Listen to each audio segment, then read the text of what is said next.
ایک شخص نے مولانا رومی سے پوچھا کہ زہر کسے کہتے ہیں؟ جواب ملا کہ ہر وہ چیز جو ہماری ضرورت سے زیادہ ہو زہر بن جاتی ہے، خواہ وہ دولت ہو یا اقتدار۔ پوچھا گیا کہ حسد کسے کہتے ہیں؟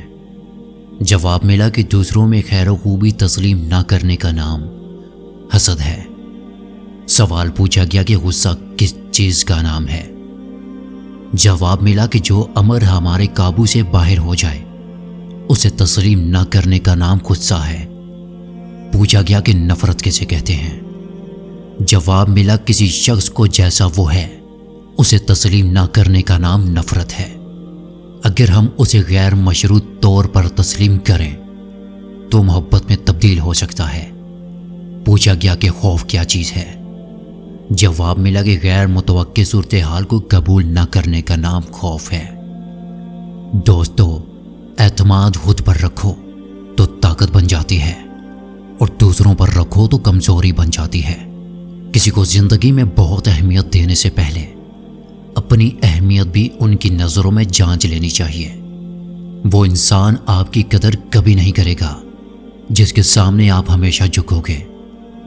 جب دوست ترقی کرے تو فخر سے کہو کہ میرا دوست ہے، اور جب دوست مصیبت میں ہو تو فخر سے کہو کہ میں اس کا دوست ہوں۔ اگر آپ کا قد چھوٹا ہے تو اس میں آپ کا کوئی قصور نہیں، لیکن اگر آپ کی سوچ چھوٹی ہے تو یہ سراسر آپ کا قصور ہے۔ زندگی جینے کے دو طریقے ہیں، جو پسند ہے اسے حاصل کرنا سیکھو، اور جو حاصل ہے اسے پسند کرنا سیکھو۔ ضد سے حاصل کی ہوئی چیز کبھی خوشی نہیں دے سکتی۔ وقت کو ذرا وقت دو، وقت آنے پر وقت بدل جائے گا۔ غصے کے وقت تھوڑا سا رک جائیں اور غلطی کے وقت تھوڑا سا جھک جائیں۔ یہ زندگی بھی عجیب ہے، ایک دن مرنے کے لیے پوری عمر جینا پڑتا ہے۔ سچ کے راستے پر چلنے کا ایک فائدہ ہوا کہ راستے میں کہیں بھیڑ نہ تھی۔ مدد کرنا ایک بہت مہنگا تحفہ ہے، اس لیے سب سے اس کی توقع نہیں کرنی چاہیے، کیونکہ بہت کم لوگ دل کے امیر ہوتے ہیں۔ سمندر نے نہر سے پوچھا کہ تجھے سمندر نہیں بنانا کیا؟